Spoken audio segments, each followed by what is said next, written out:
मेरे प्रिय मित्रों, आशा करती हूँ कि आप सब अच्छे होंगे, दुख मुसीबत से बचे होंगे। आज की ये कहानी शुरू करती हूँ, तो ध्यान पूर्वक इस कहानी को सुनिए। एक दिन की बात है, एक पिता और पुत्र जल मार्ग से यात्रा कर रहे थे। अचानक समुद्र तल में तूफान आने से दोनों रास्ता भटक गए। कुछ ही देर बाद उनकी नाव दो हिस्सों में टूट गई। टूटा हुआ एक भाग पिता के हिस्से आया और दूसरा भाग पुत्र के हिस्से। पिता ने पुत्र से कहा, अब लगता है हम दोनों का अंतिम समय आ गया है। दूर दूर तक कोई सहारा भी नहीं दिख रहा है जिससे मदद मांगी जाए। पिता ने पुत्र से कहा कि वैसे भी हमारा अंतिम समय नजदीक है, तो क्यों न हम ईश्वर की प्रार्थना करें। टूटे नाव का एक भाग पर पिता और दूसरे भाग पर पुत्र, और दोनों अलग अलग ईश्वर की प्रार्थना करने लगे।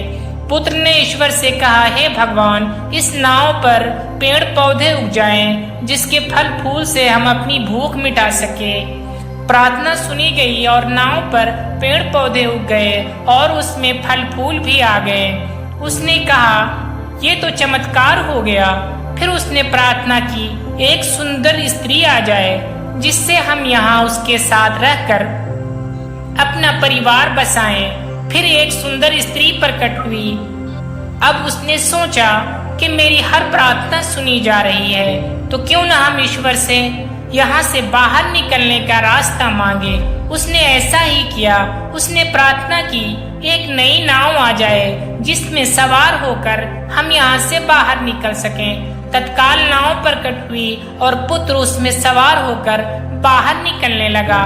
तभी एक आकाशवाणी हुई, बेटा तुम अकेले जा रहे हो, अपने पिता को साथ नहीं लोगे? तो पुत्र ने कहा, उनको छोड़ो, प्रार्थना तो उनने भी की, लेकिन आपने उनकी एक भी नहीं सुनी। शायद उनका मन पवित्र नहीं है, तो उन्हें इसका फल भोगने दो। आकाशवाणी कहती है, बेटा क्या तुम्हें पता है कि तुम्हारे पिता ने क्या प्रार्थना की थी? पुत्र बोला, नहीं। तो सुनो, तुम्हारे पिता ने एक ही प्रार्थना की, हे भगवान, मेरा बेटा आपसे जो मांगे उसे दे देना। यह सुनकर पुत्र जोर जोर से चिल्लाने लगा, पिताजी पिताजी। लेकिन पिताजी इस दुनिया को छोड़ करके चल बसे थे, वो अब कभी लौट कर नहीं आ सकते थे। मेरे प्रिय मित्रों, इस कहानी का उद्देश्य ये है कि जीते जी अपने माता पिता की कद्र करें, मरने के बाद सिर्फ उनकी याद आएगी, वो नहीं।